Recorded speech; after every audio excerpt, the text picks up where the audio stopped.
इस वीडियो में आज हम नेशनल हेराल्ड केस को समझेंगे।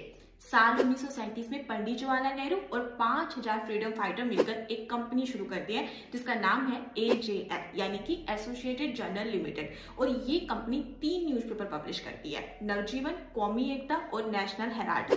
ये नेशनल हेराल्ड न्यूज़पेपर वही न्यूज़पेपर था जिसे पंडित जवाहरलाल नेहरू ने 9 सितंबर 1938 को इस कंपनी के थ्रू शुरू किया था। ये एक इंग्लिश डेली न्यूज़पेपर था। इस कंपनी को कंपनी एक्ट धारा 25 के थ्रू बनाया गया था। ये एक नॉन प्रॉफिटेबल कंपनी है, यानी कि अगर ये कंपनी प्रॉफिट अर्न भी करती है तो भी इसे कंपनी के ग्रोथ में लगा दिया जाएगा। आगे चलकर अपनी खराब आर्थिक स्थिति के कारण ये नेशनल हेराल्ड न्यूज़पेपर 2008 में बंद हो जाता है। साल 2010 में यंग इंडियन लिमिटेड नाम से एक कंपनी शुरू की जाती है जिसमें राहुल गांधी के पास में 38% शेयर, सोनिया गांधी के पास भी 38% शेयर और 24% शेयर मोतीलाल वोरा, ऑस्कर फर्नांडिस, पत्रकार सुमन दुबे और कांग्रेस नेता सेम पित्रोदा के पास है।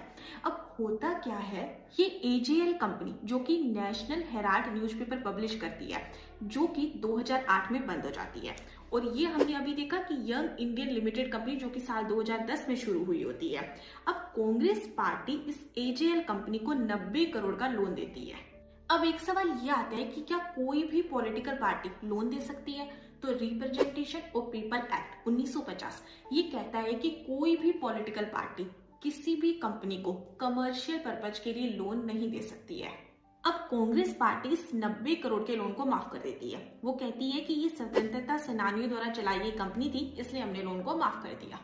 अब यहाँ पर ना 2 बातें हुई, एक तो किसी पॉलिटिकल पार्टी ने लोन दिया और दूसरा वो लोन माफ भी कर दिया। इस AJL कंपनी ने 1938 से लेकर 2008 तक 2000 करोड़ रुपए के एसेट भी बना लिए थे। अब ये जो यंग इंडियन लिमिटेड कंपनी थी जो कि 50 लाख वाली कंपनी होती है, वो इस कंपनी AJL को टेक ओवर कर लेती है, यानी कि 50 लाख वाली ये कंपनी थी, अब इसके पास में 2000 करोड़ प्लस ये 90 करोड़ सीधा इसके पास आ गए। शॉर्ट में मतलब ये हुआ कि ये 50 लाख वाली कंपनी जो है वो 2000 करोड़ प्लस 90 करोड़ वाली कंपनी की भी मालिक बन जाती है। साल 2012 में सुब्रमण्यम स्वामी ने कोर्ट में याचिका दायर की कि कांग्रेस के नेता धोखाधड़ी कर रहे हैं और ये 2000 करोड़ की संपत्तियों को अपना बनाने की उनकी एक चाल है। इसके बाद में 26 जून 2014 को कोर्ट ने राहुल गांधी और सोनिया गांधी को समन जारी किया।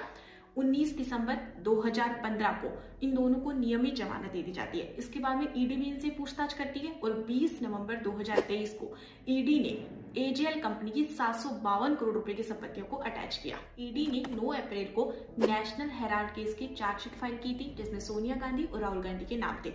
25 अप्रैल से इस पर सुनवाई होगी। इन सब पर ना आपकी क्या राय है मुझे कमेंट सेक्शन में बताना। क्या आपको लगता है कि ये सच में स्कैम हुआ है या फिर ये कांग्रेस और